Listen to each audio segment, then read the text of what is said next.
Hi and welcome to the final Human Resources Management training session for 2012. I'm Charlie Domville-Lewis, the Senior Education Officer at the Labour Relations Division of the Department of Commerce. So over the last couple of weeks we've been talking about various areas of employment law, be that awards, agreements, minimum rates of pay, contracts and the induction process. Today's session is the final for 2012 and we're going to talk about leave. So that's annual leave, personal leave, bereavement leave. We're also going to talk about long service leave and parental leave. So we're going to look at all those different kinds of leave and how people get it, the employees that are entitled to it, the way that it accrues. And then we're also going to look at what happens to leave when either an employee is terminated, i.e. they leave their employment, whether they're terminated or they leave the employment, and what happens to leave on transmission of business. So when the business changes hands from one owner to another and staff stay on, what happens to their leave entitlements. So first up, we're going to look at annual leave. So annual leave is, basically holiday pay. It's for full-time and part-time employees, and they can take this time off and do whatever they wish to do with it. So the entitlement for a full-time employee is 4 weeks for every year that they work. Now that works out pro rata for part-time employees. What that basically means is that they will get a portion of that depending on how many hours they work. They will get 4 weeks at their ordinary hours. So if a part-timer works say 25 hours for every week they work, they will get 4 weeks off and they will be paid that time at 25 hours per week. So it accrues at 2.923 hours for every week. That's for a full-timer. So that's just under 3 hours of annual leave accrued for a full-timer per week that they work. Some awards, actually most awards, will provide for a 17.5% annual leave loading. Now that is to cover any additional payments they would have received had they been working at that time. So for example, it will cover areas like overtime, any allowances they might receive, any penalty rates they might receive for that work, because annual leave is paid out at the base minimum hourly rate. The other thing to be aware of with annual leave is that it's a cumulative entitlement. What that means is that any annual leave that an employee does not take in 1 year of service will get rolled over to their next year and be added to what they can take that next year. That will continue for as long as the employment relationship continues. Okay, next up is personal leave. Now there's two different branches to personal leave. There's sick leave and there's carers leave. So sick leave is exactly what it sounds like. It's leave that an employee can take if they fall ill or they fall injured and they can't come to work. They can take paid time off to recover from that illness or that injury. Now, carers leave comes out of someone's sick leave entitlement, and that can be used when an employee has a member of their household, whether that be someone like, say, a young child or an elderly relative.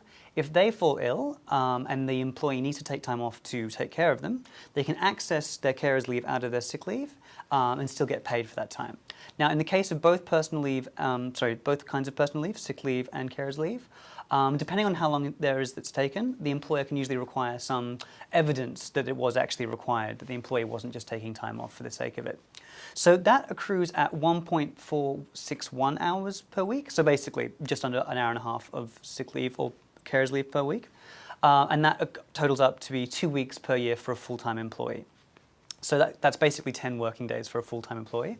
And again, that works out pro rata for a part-timer. So they'll get a portion of that depending on how many hours they work compared to a full-time employee. Again, it's cumulative. Now, a lot of people don't realize that, but it's actually like annual leave. Any personal leave that an employee does not take during their first year or during any year will be added to the entitlement that they have available to them the next year and the year after that. And again, that does not max out. That continues for as long as the employment relationship does. All right, moving along now to bereavement leave. Now, there's a couple of things to be really aware of with bereavement leave. Bereavement leave is leave that an employee can access if a member of their family or household passes away. Now, that's defined by the legislation as a de facto partner or sibling, a parent, grandparent or step-parent, or a child or stepchild. If any of those people pass away, an employee gets 2 days of paid bereavement leave to do things like attend the funeral. So one thing to be aware of is that it's inexhaustible. It covers casuals, part-timers, and full-timers, so it's available to all employees, all employment statuses, unlike annual leave and personal leave, which only are available to full-timers and part-timers. Bereavement leave is available to casuals as well as part-timers and full-timers. The other thing is that it's inexhaustible, so no matter how many times an employee is unlucky enough to lose a relative under the definition, they will receive that paid entitlement. All right, moving on from bereavement leave, we now have long service leave. Now, that's extra leave that's in place to recognise an extended period of time with one particular business. And again, at the moment, the entitlement is 8 2/3 weeks after 10 years. So basically, just over 2 months of extra paid leave on top of any other leave that they've accrued in that time. Again, like bereavement leave, it's actually accrued by all employees. So that's full-time employees, part-time employees, and casuals. If a casual works for long enough, they will be entitled to long service leave. The other thing to be aware of is that it's paid out pro rata after 7 years. So if an employee is fired or leaves their job after 7 years, but before that 10-year cutoff period, they will be entitled to be paid out a portion of their long service leave, depending on how long they've worked. Now, I should just stop and mention now that unfortunately we're not able to have phone calls because this is not a live broadcast. We've pre-recorded this one. But if you do have any queries, whether it's about the content of this session or any of the other sessions that we've done over the last couple of weeks, you can email them to westlink@rdl.wa.gov.au. And I really do encourage you, if you've got any queries whatsoever, whether it's about leave or any of the other areas of employment law that we have dealt with or that we haven't and that you want to ask about, please do send those questions in. All right, the next kind of leave I'm going to talk about is parental leave. Now, there's a little bit of confusion at the moment because there's a few different systems that could apply to an employee. I'm going to talk briefly about the state system, and then I'm going to talk a little bit about the federal entitlement, which is a bit different, but I'm not as much of an expert on that because obviously I am from the state government. So parental leave under the state system is currently an unpaid entitlement. It's 24 months that can be split between a couple when they either adopt a child or they give birth to a child. During that time, the employer must keep the job available for the employee that they can return to it when their period of parental leave comes to an end. The other thing to be aware of is the federal entitlement for paid parental leave. That's a paid entitlement, which is 18 weeks at the federal minimum wage. Now, the thing to be aware of with the paid parental leave entitlement is that it's not actually an employment entitlement. What I mean by that is that this is not the employer's obligation to the employee to pay that amount. They often act as paymaster, so they will pay out the amount that the employee is entitled to, and then they will be reimbursed that amount by the federal government. So it's actually considered to be a welfare entitlement rather than a employment entitlement. All right, now that's basically covering the broad and big categories of leave that employees are entitled to. Now I'm going to talk a little bit about what happens to annual leave, personal leave, and the other kinds of leave to employees when their employment ends and also when the business changes hands and they stay with that business. So firstly, termination. When an employee is terminated, whether they're fired or they leave their employment, they have to be paid out any untaken annual leave. So that's really important, that any leave they haven't taken during their period of employment is paid out to them with their final pay. Again, just to reiterate, they've got to be paid out long service leave if that's applicable. So if they have worked between 7 years and 10 years, or more than 10 years and they haven't taken any long service leave, they are entitled to be paid out that amount when they finish their employment. The other thing to be aware of is that personal leave is not paid out. Personal leave is only available to employees if they actually need it for illness or for injury or to take care of a family member. It's not actually paid out if it's not taken during the employment period. Okay, the other thing to be aware of is when will an employee actually lose their leave? Is there any situations where an employee might actually lose leave that they've accrued? There's a very narrow area where an employee might actually lose their leave. The only time that someone can lose accrued leave, and this is only potentially as well, is either in the case of serious misconduct or unlawful termination by the employee. So what do those areas actually mean? Serious misconduct is essentially something that's done by the employee that is so bad that the employer couldn't possibly be required to keep them on after that point. So this is things like someone stealing from the business they work for, a blatant disregard for safety procedures, getting into a fight with a coworker, coming to work intoxicated, areas that are just so serious that an employee couldn't possibly be required to keep that employee on after that. In the case of that, it's possible that the employee may lose their long service leave if they haven't taken it already, and they may lose their annual leave. But the annual leave can only be lost if the serious misconduct took place prior to termination. What I mean by that is that if an employee was, say, stealing from the business, and they were doing it for several years, but the employer didn't find out until a few years down the track, potentially, for the number of years that the misconduct was taking place, the employee could lose their annual leave that they haven't taken.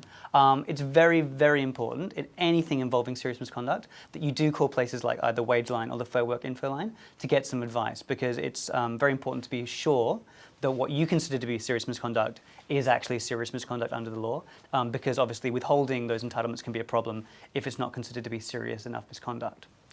Now, the other area I looked at was unlawful termination by the employee. Now, what does that actually mean? Unlawful termination by the employee is essentially an employee not giving the required period of notice. So just like an employer is required to provide notice to an employee if they want to terminate the employment of the relationship, the employee has to provide the employer with notice if they intend to leave the business. Now, generally that works out to be a week for every year that the employee has worked for that business. That can vary, so often it's always important to check.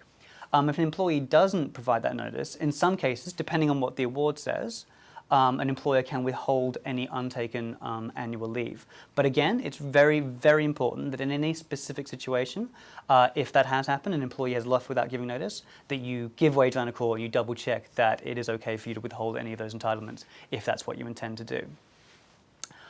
All right. So that covers the areas that an employee could lose their annual leave or their long service leave if they actually commit those offences.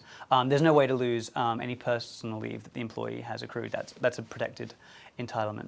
So now I'm going to quickly look at transmission of business. Actually, before I do, I just want to reiterate, if you've got any queries, please do send them in to westlink@rdl.wa.gov.au. Now, that doesn't just have to be about what we're talking about today, which is leave. You can be about any of the areas that I've talked about over the last couple of weeks. Now, let's just move on to the final area of my talk for the day, which is transmission of business. So what I'm looking at here is if a business changes hands, so someone buys a business off a business owner, and they decide to keep on the employees that work at that business, what happens to the leave entitlements of those employees? This is a general breakdown. Annual leave is usually paid out by the previous owner at transmission of business. So that means that when the business is sold, the old employer has to pay out any untaken annual leave, and the annual leave entitlement starts afresh with the new employer. Now, personal leave generally rolls over. It generally becomes the responsibility of the new employer. So any personal leave that the employees have not taken with the old owner becomes the responsibility of the new owner of the business. Now, with annual leave and personal leave, you've always got to check the award. See what that says. That will the annual leave clause and the personal leave clause will go through what happens to those entitlements when a business changes hands. Now, with long service leave, it always gets carried forward with the transmission of business. That means that long service leave will always be the obligation of the new business owner when they take over a business and they take on any staff. So obviously it's very, very important if you are looking to buy a business and you're looking to keep those staff members on, that you're aware of how long have they been working for that business, because it could be they could be close to their long service leave entitlement, and that it will be the new owner's responsibility. Regardless of what's in the sale contract, regardless of what's worked out between the two parties, the Act places that responsibility on the new owner. So it's very important that's negotiated into the cost of the business if that's going to be an issue. All right, guys, that basically covers it for my talk about leave. I'm just going to once again plug Wage Line briefly. If you've got any queries about leave, whether it's leave accrual, when an employee is allowed to take it, do call Wage Line. They're a free, confidential, and unbiased service, and they will be able to provide you with a lot of information. Also, I think it'd be really worthwhile for you guys to check out our website, which is www.commerce.gov.au. www.wa.gov.au/wageline. There's a raft of publications and resources on the website. So it's got sections on all the leave that I've talked about. It's got a bit more detailed information on it. It also has calculation sheets so that it can help you work out what an employee's entitlement to annual leave is, what an employee's entitlement to long service leave is, what an employee's entitlement to personal leave is. It goes through all those different areas and how to calculate it for a full-timer and also how to calculate it for a part-timer. So you've got those options there as well. So once again, thank you very much for tuning in, and I will see you in February of next year.